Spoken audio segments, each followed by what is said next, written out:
Guys, তোমরা কি কখনো পাউরুটি আর মিষ্টি এরকম ভাবে কখনো খাওয়া দাওয়া করেছো? আর এরকম ভাবে খাওয়া দাওয়ার পর শেষমেশ আমার এরকম অবস্থা হবে কখনো কল্পনাও করিনি। ফাইনালি তো আমি আর আমার কাকু বাড়ির দিক থেকে তো বেরিয়ে পড়লাম। আবার হালকা পাতলা কিছু দূর জার্নি করবার পর ফাইনালি তো চলে এলাম আজকে যে বাড়িটাতে কাজ করব সেখানে। না এটা বাড়ি নয়, এটা হতে চলেছে স্টুডিও রুম। আর স্টুডিও রুমের ভিতরে ঢুকতে না ঢুকতেই আমাদেরকে তো গরম গরম তো চা এনে দিয়ে দিল। দিয়ে তো আমরা গপাগপ করে তো খেতে লাগলাম। তারপরে তো এখন আমাকে কাজে লেগে পড়তে হবে। দিয়ে তো আমি একটা 18 মডেল বোর্ড নিয়ে নিলাম। দিয়ে তো আমি ভালোভাবে তো লুপিং করতে লাগলাম। দিয়ে তো কিছুক্ষণ কাজ করবার পর ফাইনালি তো আমার 18 মডেল বোর্ডটা তো লুপিং করা কমপ্লিট হয়ে গেল। তারপরে তো আরেকটা 8 মডেল বোর্ড নিয়ে নিয়েছিলাম। দিয়ে ভালোভাবে তো লুপিং করতে লেগে পড়েছিলাম। দিয়ে তো কিছুক্ষণ পর আমার তো এই বোর্ডটাও তো লুপিং করা করি কমপ্লিট হয়ে গেল। আবার আমাকে আরেকটা 8 মডেল বোর্ডটা লুপিং করতে হবে। তো কিছুক্ষণ পর আমি তো এই বোর্ডটাও তো লুপিং করা করি কমপ্লিট করে ফেললাম। আরো বাকি থাকা বোর্ডগুলো সবগুলোই তো লুপিং তো ভালোভাবে করে ফেলেছিলাম। আমাকে 8 মডেল বোর্ডগুলো তো এখন এখানে লাগাতে হবে।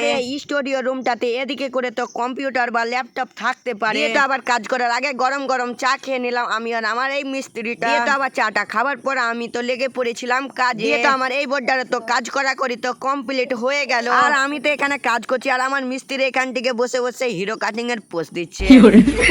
তারপরে তো এই স্টুডিও রুমের মেঝে থেকে একটু উপরে 4 মডেলের দুই দিকে করে আমাকে তো 4টা বোর্ড লাগাতে হবে। তো আমার এই বোর্ডটা তো কানেকশন করা তো কমপ্লিট হয়ে গেল আর আমাকে এই বোর্ডটা কানেকশন করতে বাকি আছে। তো আমি ক্যামেরাটা এক সাইডে রেখে আমি তো লেগে পড়েছিলাম এই বোর্ডটাও তো ফিটিং করবার জন্য। তো আমার কাজ করা করি তো কমপ্লিট হয়ে গেল। আর কাজ করতে করতে আমার কাকু তো আমাকে তো ডাক দিচ্ছিল। তো চলে এলাম বাইরের দিকে আর বাইরে আসতে দেখতে পেয়ে নিলাম এখানে করে তো আমাদের একটু মিস্ত্রিটা তো কাজ করছিল আর এদিকে আমার কাকু তো বসে বসে মোবাইল ঘাঁটছিল। দিয়ে তো আবার সেখান থেকে তো চলে এলাম। দিয়ে ঢুকে পড়েছিলাম আমি আর আমার কাকু একটা লুচির দোকানে। তো আমাদের সামনে লুচি আসতেই আমরা তো খেয়ে নিলাম। তো আমাদেরকে আবার যেতে হবে স্টুডিও রুমের কাছে। তো আবার স্টুডিও রুমে আসতেই আমাকে তো বাকি থাকা কাজগুলো তো করে নিতে হবে। তারপরে তো এই স্টুডিও রুমের সিলিং এ আমার কাকু তো RGB বাল্বগুলো তো লাগাচ্ছিল। আর এদিকে করে আমাদের হেড মিস্ত্রি আর তার প্যাসেঞ্জার মোবাইল তো ঘাঁটা দিয়ে তো ব্যস্ত ছিল। তারপরে তো আমার এখন কোনো কাজ ছিল না, তার জন্য তো লাগিয়ে দিলাম অরিজিৎ সিং এর গানা। দিয়ে তো আবার কিছুক্ষণ পর আমি আর আমার বন্ধু এখন লাগাতে যেতে চলেছি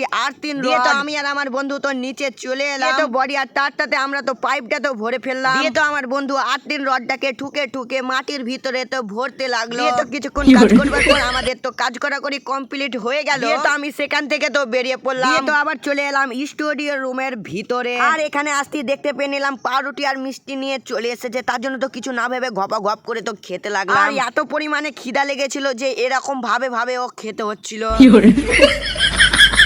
তো আমাদের কোনো কাজ ছিল না, এখান থেকে করে তো আমার কাকু বোর্ড ফিটিং করা তো দেখছিলাম। আর এই স্টুডিও রুমটাতে আমাদেরকে তো ইনভার্টারও তো লাগাতে হবে। দিয়ে তো আবার কিছুক্ষণ কাজ করবার পর ফাইনালি তো আমাদের এই স্টুডিও রুমের কাজ তো কমপ্লিট করা হয়ে গেল।